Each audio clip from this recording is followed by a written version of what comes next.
देश की राजधानी दिल्ली में इन दिनों प्रचंड गर्मी पड़ रही है।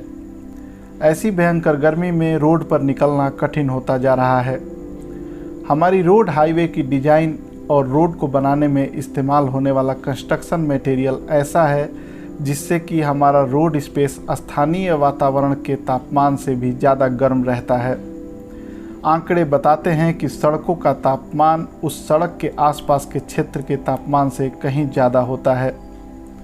सड़क पर जो लोग एसी वाली गाड़ी में होते हैं उन्हें तो गर्मी नहीं लगती, लेकिन एसी गाड़ियों से निकलने वाली गर्मी पूरे रोड स्पेस को गर्म कर देती है। ऐसे लोग जो बिना एसी वाली गाड़ी, ऑटो रिक्शा, बाइक, साइकिल या पैदल चल रहे होते हैं, उनके लिए रोड स्पेस की भयावह गर्मी सहन करना बेहद मुश्किल हो जाता है। एसी बसों, कारों एवं अन्य वाहनों से निकलने वाली गर्मी बिना एसी वालों के लिए मुसीबत बन जाती है।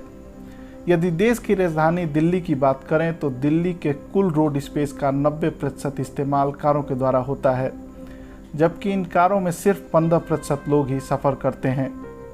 इस परिस्थिति में हम समझ सकते हैं कि बिना एसी में रहने वाले लोगों के लिए रोड स्पेस की गर्मी कितनी बड़ी मुसीबत है। आइए एक ऐसे व्यक्ति से बात करते हैं जो अपने आजीविका और अपने जीवन से जुड़े हुए कामों को करने के लिए साइकिल पर निर्भर हैं। मेरा नाम है शंकर और मैं खाना बनाता हूँ रेस्टोरेंटों का। और मैं सुबह निकलता हूँ 6:30 बजे और रास्ते में भी बहुत धूप होती है इस समय।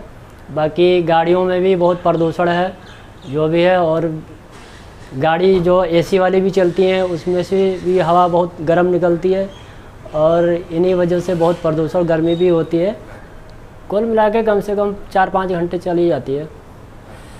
समस्या तो बहुत आती है कि जैसे मैं दोपहर में जाता हूँ 2 बजे, इतनी भयानक गर्मी होती है कि बेरिकार्ड मेरा जाने का तो मन ही नहीं होता है। ऐसा होता है कि मैं जहाँ खाना वाना बनाता हूँ कि वहीं रुक जाऊँ, और जाने में बहुत ही दिक्कत होती है। इतनी गर्मी होती है जैसे आग जैसे, मतलब उमस होती है इतनी हर प्रकार की। जैसे लोग ऐसे भी बहुत हैं कि बहुत स्पीड से चलाते हैं, कोई लिमिट ही नहीं है। और मैं जाता हूँ रास्ते में भी बहुत कई बार मैं खुद बच चुका हूँ। और लोग शराब पी के भी रात में मैं जाता हूँ 11 बजे, बहुत लोग ऐसे घूमते रहते हैं गाड़ियों से ऐसे बेफालतू दारू पी के। और कई बार मैं खुद एक्सीडेंट देखा हूँ मुखर्जी नगर में, मेरे सामने हुआ था अभी 6-7-8 दिन पहले। एक बाइक से जा रहा था और वो अचानक ही लड़ गया, नशे में ही था वो।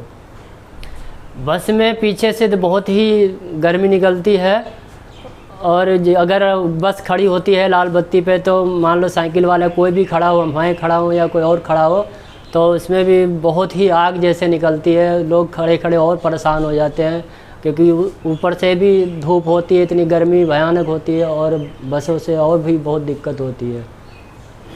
समाधान तो वैसे जहाँ तक होना चाहिए कि एक साइकिल वालों या पैदल वालों के रास्ता होना चाहिए, और जैसे कि उस पर कोई गाड़ी ना चल सके और आराम से लोग जा सकें, साइकिल वाले हों या पैदल वाले भी हों, क्योंकि गाड़ियों की कोई लिमिट नहीं, इतनी स्पीड से चलाते हैं लोग कि इसलिए बहुत एक्सीडेंट होते हैं साइकिल वाले भी।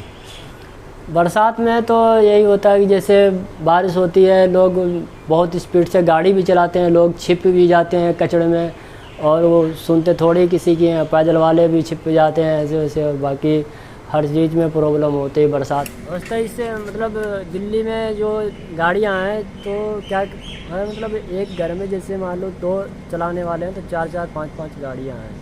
इस वजह से और प्रदूषण बनता है कि गाड़ी चलाने वाले कम हैं और गाड़ियाँ ज़्यादा हो रही हैं।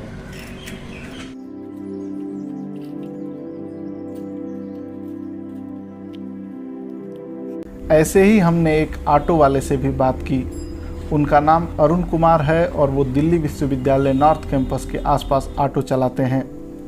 अरुण कुमार ने हमसे बताया कि जब उनके ऑटो एसी वाले लाल बस के पास में आता है तो गर्मी सहन कर पाना मुश्किल हो जाता है। इस समस्या के समाधान के बारे में पूछे जाने पर अरुण कहते हैं कि सड़कों के किनारे घने पेड़ लगाए जाने चाहिए तथा सड़क के आसपास जगह जगह पर पीने के पानी की व्यवस्था होनी चाहिए। कुछ ऐसा ही हाल पैदल चलने वालों का भी है। उन्हें रोड की गर्मी के साथ साथ दुर्घटनाओं से डर का सामना भी करना पड़ता है। ये समस्या शायद तब तक दूर नहीं होगी जब तक हम रोड की डिजाइनिंग की परिकल्पना को नहीं बदलते हैं तथा रोड स्पेस को समानतापूर्ण एवं समावेशी नहीं बनाते हैं।